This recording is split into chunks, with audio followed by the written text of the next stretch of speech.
একটা লেখা হাতে এলো। লেখককে আমি চিনি। এই প্রতিবেদনের প্রাসঙ্গিকতা এখনও শেষ হয়ে যায়নি বলে আমার বিশ্বাস। তাই মনের তাগিদে ওনার অনুমতি নিয়ে এটি নিবেদন করছি আপনাদের কাছে।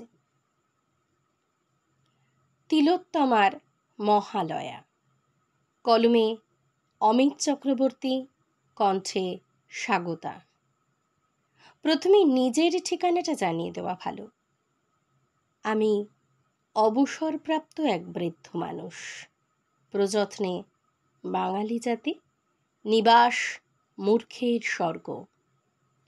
ডায়েরির পাতা উল্টালাম। লেখা 9 সেপ্টেম্বর, রাত 10টা। আমাদের রাতের খাওয়া কিছুক্ষণ আগে শেষ হয়েছে। বাড়িতে 2টি প্রাণী, স্বামী আর স্ত্রী। নীল সোফা সেটের 2 ধারে দুজনে বসে আছি। মুখে কারোর কোনো কথা নেই। তাকিয়ে আছি সামনেই টিভির দিকে। টিভিটা বন্ধ, তাই স্ক্রিনটা কালো। মনে হচ্ছে যেন একটা জমাট বাঁধা অন্ধকার ফ্রেমে বাঁধানো। আসলে আজ 1 মাসের উপর তো হয়ে গেল তিলোত্তমার শারীরিক নির্যাতন ও খুন হয়েছে, এবং গত 1 মাস ধরে টিভিতে বিচার চাই দেখতে দেখতে ক্লান্ত হয়ে গেছি। এর মধ্যে আমিও যে কয়েকবার ক্ষীণ স্বরে ওই স্লোগানটা আওড়াইনি তা নয়, কিন্তু পরে যেন সব গলিয়ে গেল। বুঝতে পারছি না কি হচ্ছে। সত্যি তো এই স্বর্গরাজ্যে অপরাধী কে? একজনকে অপরাধী হিসেবে চিহ্নিত করা হলেও শোনা যাচ্ছে সে নাকি আসল অপরাধী নয়। এই নকল অপরাধীকে নিয়ে মানুষ খুশি নয়, তাই বিচার চাইয়ের রেকর্ড বেজেই চলেছে। এদিকে এই বঙ্গের প্রায় 100% মানুষ রাস্তায় নেমে পড়েছে মোমবাতি হাতে। দাবি, অপরাধীর বিচার চাই। যে অপরাধী সে তো আর নিজের শাস্তির দাবিতে রাস্তায় নামবে না, কিন্তু রাস্তায় তো সবাই বিচার চাইছে। তাহলে অপরাধী কে? তাই টিভির সুইচ অফ করে দিয়ে চুপটি করে বসে আছি আর আকাশ পাতাল ভাবছি। বিচার তো হাতের মোয়া নয় যে চেঁচালেই বিচার দেবতা আকাশ থেকে বলে উঠবেন, বিচার বিচার চাই বলে চেঁচাচ্ছিস, তবে এই নে তোদের বিচার। অমনি অপরাধী ভিড়ের মধ্যে থেকে বেরিয়ে এসে বলে উঠবে, কে কোথায় আছিস? আয়, আমিই আসল অপরাধী। ফাঁস লাগানো দড়িটা নিয়ে আয়। শ্যামবাজার 5 মাথার মোড়ে একটা বড় মঞ্চ কর। আমি ওখানে নিজেই ফাঁসিতে ঝুলব। বিচারের দাবিতে তোদের সময় আর নষ্ট হবে না, বরঞ্চ বোনাস হিসেবে সরকারি হসপিটালে স্বাভাবিক অবস্থা ফিরে আসবে। সাধারণ ও গরিব রোগীর ভোগান্তি কিছুটা কমবে। রাস্তায় ট্রাফিক জ্যাম কিছুটা কমবে। এটা ভীষণ দরকার। পুজো আসছে কিনা? ছোট ব্যবসাদারদের তো ব্যবসা করেই খেতে হবে। একটু থেমে আবার অপরাধী বলে উঠল, ও একটা কথা বলতে তো ভুলেই গেছি। 5 মাথার মোড়ের মঞ্চটা যেন একটু শক্তপোক্ত হয়, মঞ্চ ভেঙে যেন আবার মরে না যায়। আকাশ থেকে বিচারের দেবতা বলে উঠলেন, বৎস, তোমার কোনো শেষ ইচ্ছে আছে? অপরাধী, হ্যাঁ বিচার দেবতা, আমার ফাঁসির সময় ওই গানটা যদি বাজান। বিচার দেবতা, কোন গানটা? অপরাধী, ক্ষুদিরাম সিনেমায় যেটা হিট গান হয়েছিল, একবারে বিদায় দে মা ঘুরে আসি। আমার খুব পছন্দের গান, শুনলে চোখে জল এসে যায়। সোফাতে বসেই আনমনে জিভ কাটলাম। ইস, কি আবোল তাবোল ভাবছি। আর ভাববো নাই বা কেন? আমি তো রক্ত মাংসের মানুষ, আমার তো স্বাধীনভাবে চিন্তা ভাবনা করার অধিকার আছে। দুপুরে টিভিতে সুপ্রিম কোর্টের লাইভ টেলিকাস্ট দেখছিলাম। আরজি কর মেডিকেল কলেজের ঘটনার বিচারের 2য় দিন। আমাদের মতো গণতান্ত্রিক দেশে বিচার আসে বিচারালয় থেকে। তার জন্য চাই তথ্য ও প্রমাণ, এবং বিচার পেতে চাই লড়াকু উকিল। যে সেই তথ্য প্রমাণ বিচারালয়ে সঠিকভাবে তুলে ধরবে। শুধু রাস্তায় নয়, যুদ্ধটা করতে হয় বিচারালয়ে, যুক্তি দিয়ে, প্রমাণ দিয়ে, সওয়াল জবাবের মধ্যে দিয়ে। আজকের শুনানিতে রাজ্য সরকারের পক্ষের উকিল প্রায় পুরো সময়টা একাই বলে গেলেন, যেন ফাঁকা মাঠে খেলছেন। আজ উনি ভুরি ভুরি পরিসংখ্যান দিয়ে খেলাটাকেই ঘুরিয়ে দিলেন। জুনিয়র ডাক্তারদের অপরাধীর কাঠগড়ায় দাঁড় করিয়ে দিলেন। এই ঘটনায় অনেকেরই হয়তো খারাপ লেগেছে, অথবা রাজ্য সরকারের উকিলের প্রতি রাগ হয়েছে। আমার খারাপ লাগলেও এই কথা স্বীকার করতে বাধ্য হচ্ছি যে ওনার প্রফেশনাল কাজই তার মক্কেল অর্থাৎ রাজ্য সরকারকে ডিফেন্ড করা। সেটা তো উনি করবেনই, এবং সেই কাজেতে উনি সাকসেসফুল। অন্য পক্ষের উকিলরা মিনমিন করে তাদের বক্তব্য রাখার চেষ্টা করলেন মাত্র। তাতে তেমন জোশ বা যুক্তি ছিল কি? জাদ্রেল উকিল বলে একটা শব্দ আছে শুনেছিলাম সেই ছোটবেলায়। তাদের মতো উকিলদেরই বোধহয় আজ প্রয়োজন সাধারণ মানুষের। তা না হলে সঠিক বিচার ছিনিয়ে আনা কঠিন হবে। কিভাবে যেন ঘটনার রূপ পাল্টে যাচ্ছে। শুরু হয়েছিল তিলোত্তমার বিচারের দাবিতে, তারপরে চলে এলো দুর্নীতি, সবার শেষে জুনিয়র ডাক্তারদের ধর্ণা ওঠাও নিয়ে ডাক্তার আর সরকারের মধ্যে টানা পড়েন। তিলোত্তমার প্রতি ঘটে যাওয়া অন্যায়ের বিচারের দাবি কি ক্ষীণ হয়ে আসছে? না, আর ভাবা যাচ্ছে না। এই বলে হাঁটা দিলাম শোবার ঘরের দিকে। এখন সময় 9 সেপ্টেম্বরের গভীর রাত, ঘুমের দেশে। ঝিঁঝি পোকার শব্দ শুনতে পাচ্ছি। গভীর জঙ্গলের মধ্যে দিয়ে হেঁটে চলেছি আমি একা। তারপরে সব আবছা হয়ে গেল। এবার দেখতে পাচ্ছি দূরে আমাদের দেশের সুপ্রিম কোর্ট। আবার সব আবছা হয়ে যাচ্ছে।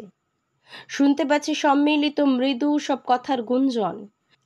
সুপ্রিম কোর্টের করিডোর দিয়ে হেঁটে যাচ্ছি আমি, প্রধান বিচারপতি, কোর্টের রুম নাম্বার 1 দিকে। দেশের মানুষের কি খেয়াল হলো আমাকে প্রধান বিচারপতির আসনে বসিয়ে দিয়েছে? আজ একটি স্পর্শকাতর বিষয় শুনানি কলকাতার আরজি কর কাণ্ডের। কোর্টের 1 নম্বর রুমে ঢুকতেই কোর্টরুম শান্ত হলো। আমরা 3 জন বিচারকের আসনে বসলাম। শুনানি শুরু হলো। প্রধান বিচারপতি: ওয়েস্ট বেঙ্গল সরকার পক্ষের কৌঁসুলি জটিল মিত্তল উঠে দাঁড়ালেন। আমি মাই লর্ড। দেখলাম তার সঙ্গে এক বিশাল টিম।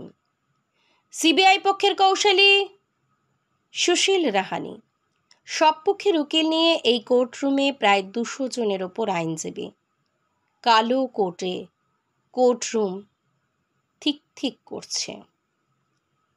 শুনানি শুরু হলো। রাজ্য সরকার পক্ষের উকিল অকাট্য সব যুক্তি দিয়ে অপর পক্ষকে ধরাশায়ী করে দিচ্ছে। প্রমাণ আর তথ্যের অভাবে রাজ্য সরকারের বিরোধী পক্ষের আইনজীবীরা সেরকম কোনো যুক্তি তুলে ধরতে পারছেন না। প্রধান বিচারপতি হিসেবে নিজেকে অসহায় লাগছে। কেমন যেন সব আবছা হয়ে আসছে। সুপ্রিম কোর্টের রুম নাম্বার 1 হারিয়ে যাচ্ছে দূরে অসীমে। বিচার কি তাহলে দিতে পারলাম না মেয়েটাকে? শুধু প্রমাণের অভাবে? আবার ঝিঝি পোকার শব্দ শুনতে পাচ্ছি। গভীর জঙ্গলের মধ্যে দিয়ে হেঁটে চলেছি আমি একা। মনে হলো দূরে কোথাও আগুন জ্বলছে। এগিয়ে চললাম সেই আগুন লক্ষ্য করে। ওর কাছাকাছি পৌঁছে দেখি একটা শ্মশান, একটা চিতা জ্বলছে। অনেক হই হুল্লোড় হচ্ছে। আমি জঙ্গলের মধ্যে থেকেই গাছের ফাঁক দিয়ে সেই চিতা দেখে বোঝার চেষ্টা করছি কি হচ্ছে ওখানে। সেই চিতার চারধার দিয়ে বেশ কিছু মানুষ গোল হয়ে ঘুরছে আর উল্লাস করছে। মৃতদেহের উপরে লাঠি দিয়ে পেটাচ্ছে। এর মধ্যে ওদের কিছু কথাবার্তা কানে এলো। শুনলাম ওরা বলছে, এ কি লাশ রে বাবা, 1 মাসেও পুড়িয়ে শেষ করা যাচ্ছে না। আমি তখন ভালো করে লক্ষ্য করলাম, দেখি যাকে মৃতদেহ বলে বলা হচ্ছে সে নড়াচড়া করছে মনে হয়। মনে পড়ে গেল রবীন্দ্রনাথের মহামায়া। মহামায়ার হাত পা বাঁধিয়া তাহাকে চিতায় সমর্পণ করিয়া যথাসময়ে অগ্নি প্রয়োগ করা হইয়াছিল। অগ্নিও ধু ধু করিয়া ধরিয়া উঠিয়াছে। এমন সময় প্রচণ্ড ঝড় ও মুষলধারে বৃষ্টি আরম্ভ হইল। যাহারা দাহ করিতে আসিয়াছিল তাহারা তাড়াতাড়ি গঙ্গা যাত্রীর ঘরে আশ্রয় লইয়া দ্বার রুদ্ধ করিয়া দিল। বৃষ্টিতে চিতানল নিবিতে বিলম্ব হইল না। ইতিমধ্যে মহামায়ার হাতের বন্ধন ভস্ম হইয়া তাহার হাত দুটি মুক্ত হইয়াছে। অসহ্য দাহ যন্ত্রণায় একটিমাত্র কথা না কহিয়া মহামায়া উঠিয়া বসিয়া পায়ের বন্ধন খুলিল। তাহার পর স্থানে স্থানে দগ্ধ বস্ত্রখণ্ড পাত্রে জড়াইয়া উলঙ্গ প্রায় মহামায়া চিতা হইতে উঠিয়া পড়িল। সম্বিত ফিরে পেতেই একটু ভালো করে লক্ষ্য করে বুঝতে পারলাম, আরে এ তো আমাদের তিলোত্তমা। তার মানে এই 1 মাসেও ওর চিতা নেভেনি। হঠাৎ দেখি দূরে সিলুটে এগিয়ে আসছে এক জনতার সমুদ্র, হাতে মশাল আর মোমবাতি, কণ্ঠে সেই বিচার চাই, বিচার চাই, তিলোত্তমার বিচার চাই। দৌড়ে আসছে তারা। সেই দেখে চিতার চারপাশে যারা উল্লাস করছিল তারা পালিয়ে গেল। এবার চিতার চারধারকে ঘিরে ধরল জনসমুদ্র তিলোত্তমার মৃতদেহ আগলে রাখার জন্য। আমিও জঙ্গল থেকে গুটি গুটি পায়ে বেরিয়ে মিশে গেলাম ওই জনসমুদ্রে। সবার কণ্ঠে এক আওয়াজ, তিলোত্তমা তুই উঠে আয় চিতা থেকে। আমরা অনেক চেষ্টা করেছি কিন্তু তোর বিচার আনতে পারছি না। সব প্রমাণ নষ্ট করে দিয়েছে ওরা। বিচার ব্যবস্থা প্রমাণ চাই, প্রমাণ। প্রমাণ না হলে আসল অপরাধী অধরা থেকে যাবে। তুই আমাদের জ্বলন্ত প্রমাণ। চিতা থেকে উঠে আয় মা, একবারটি উঠে আয় মা। তুই একমাত্র জানিস অপরাধী কে। নিজের হাতেই শাস্তি দে মা, তা না হলে তুই শুধু নয় আমরা কেউই শান্তি পাবো না। উঠে দেখ, এই বাংলার প্রত্যেকটা মানুষ এসেছে তোর কাছে। ঝড় উঠল, ভীষণ ঝড়, পৃথিবী কাঁপছে, জনসমুদ্র গর্জে উঠছে। মা তিলোত্তমা উঠে আয় মা, আর বিচার চাওয়া নয়, বিচার কেড়ে নেওয়ার সময় হয়েছে। চিতা নড়ে উঠল। এক অবয়ব নারী মূর্তি দাঁড়িয়ে উঠল চিতার ওপর, হাতে তার ত্রিশূল। চিতার আগুন নিভে গিয়ে সেই আগুন এখন আমাদের তিলোত্তমার চোখে। হলো অসুর বধের আয়োজন। ত্রিশূল হাতে শুরু হলো তিলোত্তমার নৃত্য।